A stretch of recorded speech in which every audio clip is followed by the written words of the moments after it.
Hello and welcome to the Bloomz Art House page. I'm Sammy Hexter-Andrews and I'm the Artist of the Month for June.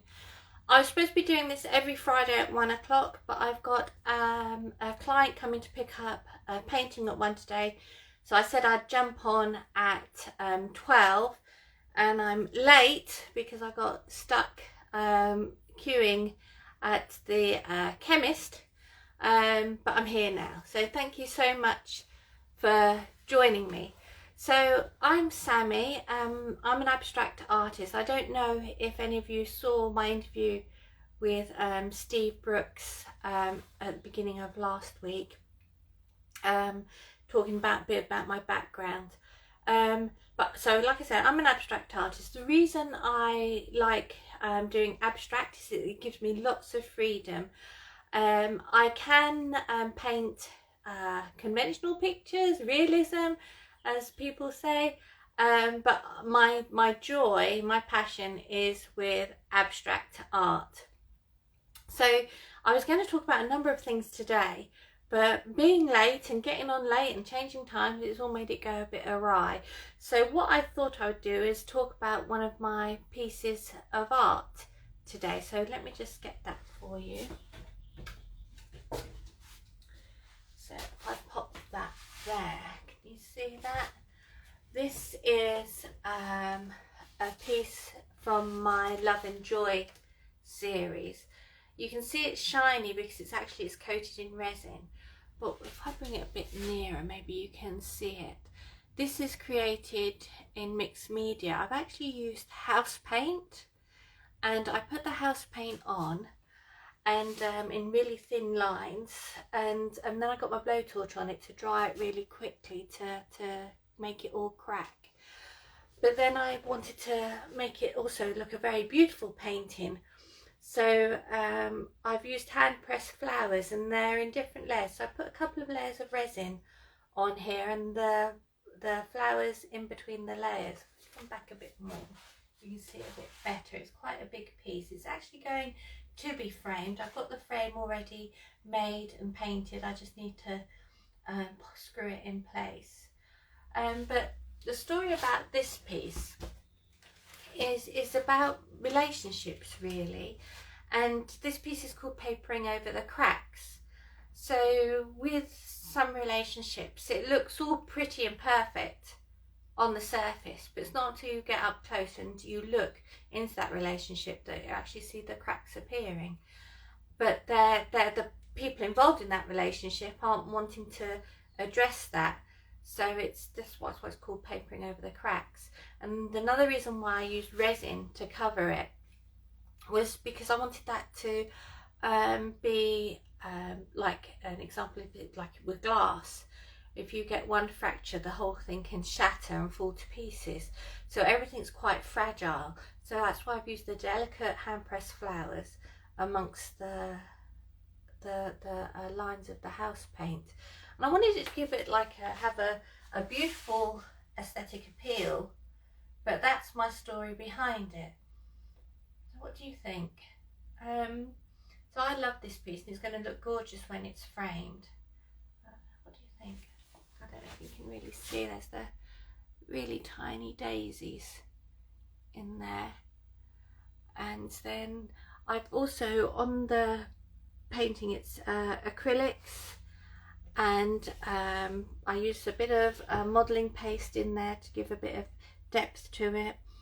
But I just love this. I love the colours of it, and I think it looked beautiful. You could have it that way, or you could have it that way, however takes your fancy.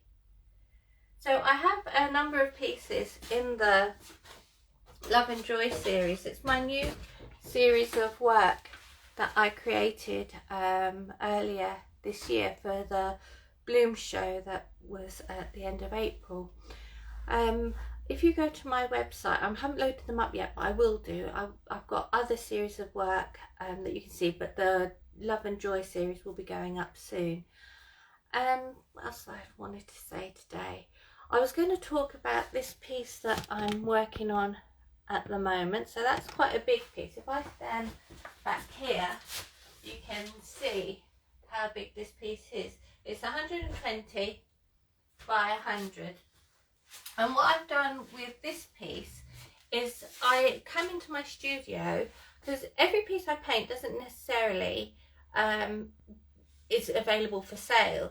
This starts off as like an exercise. So like before you do your weights or anything, you have to warm up. So before I come in to create a piece, like papering over the cracks, I do warm-up exercises, either on big sheets, rolls of lining paper, or I'll use my big canvas, and it's just like to get my arms moving, because I like to have that freedom. And then I use that, will start as like my base coat, and then I will paint on top of it. But what I do, and a lot of artists do, is that they use the rule of thirds. So you split the canvas into thirds that way, horizontal, vertical, and then thirds horizontal. And then where you place your marks, your shapes, or if you're doing realism, where you're going to put like a landscape, where you're going to put the trees, where you're going to put the horizon level, you use the lines that are there. So if it's on a cross line, that's going to be a main focal point. And then again, with the horizontal lines, you've got one there and one there. So you'd use that either as your horizon line or that one as your horizon line. You very rarely, if ever, just go straight across the middle.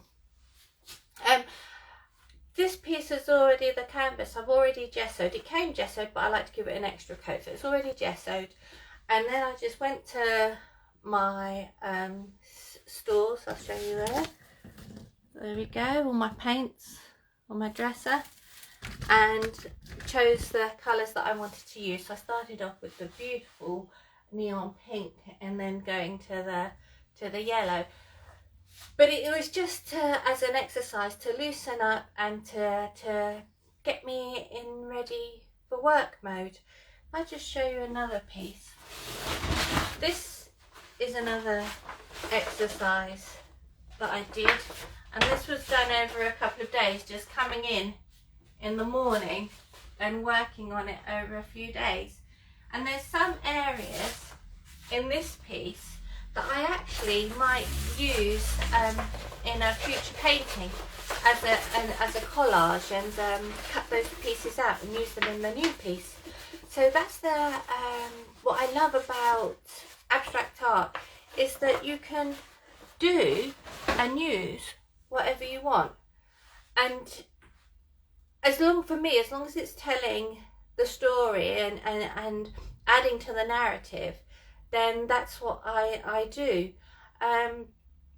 For me, it's important that I have a story that I'm going to work with. So if you did see my interview with Steve last week, you would have heard that he mentioned that I write essays, and sometimes those essays can just be, I don't know, a sheet of A4, or it could be a whole pad, depending on what the topic is.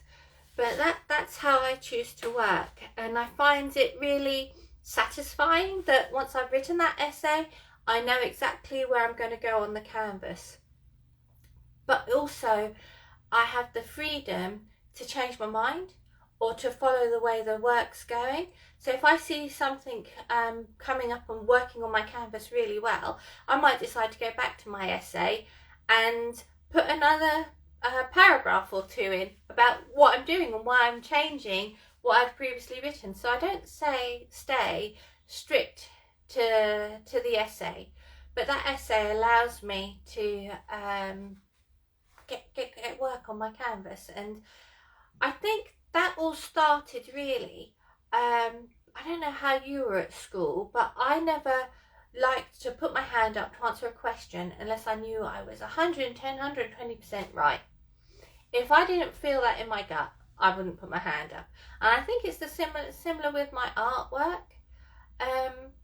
When I'm doing my exercises, I've got that freedom. When I'm actually creating a piece, I need to know that it's all going to work well and sit well, but also I still have that freedom of letting the artwork lead me as well.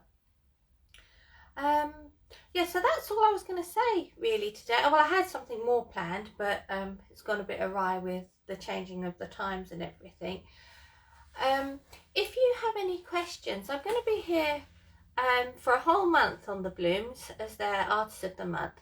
Over that period of time, I'm going to be posting pieces of work from different series of works that I've created. So at the moment, I'm talking about showing work about my love of Paris, and next week I will be having another series to show you. But if you have any questions at all, just put them under any of the posts that I've created, and when I do my live next Friday at 1 o'clock, and it will be at 1, I promise you, I will then be able to answer those questions in the post. Or if you have any questions now, that's fine. I just feel that sometimes I'm not, what's the word? I sometimes tend to lose my words. I may not be as great at doing this presentation live bit, but I just want you to know that everything I create, it does come from within me. So every piece I create, the new owners will be having a piece of me, of my thoughts and my feelings. When someone buys a piece of work, they can, if they want to, they can have extracts from my essay as well. And I put it in a nice folder, and they get their certificate of authenticity with the piece of work, because it just gives a bit more of the backstory to that piece. But also what is so lovely is that a lot of my collectors will then make their own story or continue the narrative that I set with that piece. I think that's all for the moment. Sorry it was so short. I was prepared, and then it's gone out the window. But I promise I'll be more prepared next week. I might even show you how I do different things with my work, different techniques and things. I think that probably would be better. So thank you for joining me today, even though it was brief. I think it's only about 10 minutes instead of half an hour. But I really appreciate you jumping on, and I will see you all later. I'll be putting up a post later about another piece of work I did about Paris. And do look back on the other pieces, because the other series of work I did was all about America and about the music. And I'm looking forward to sharing more work with you in the days and weeks to come. So I'll see you again soon. See you next Friday at 1 o'clock live on the Bloomz Art House page. See you then. Bye bye.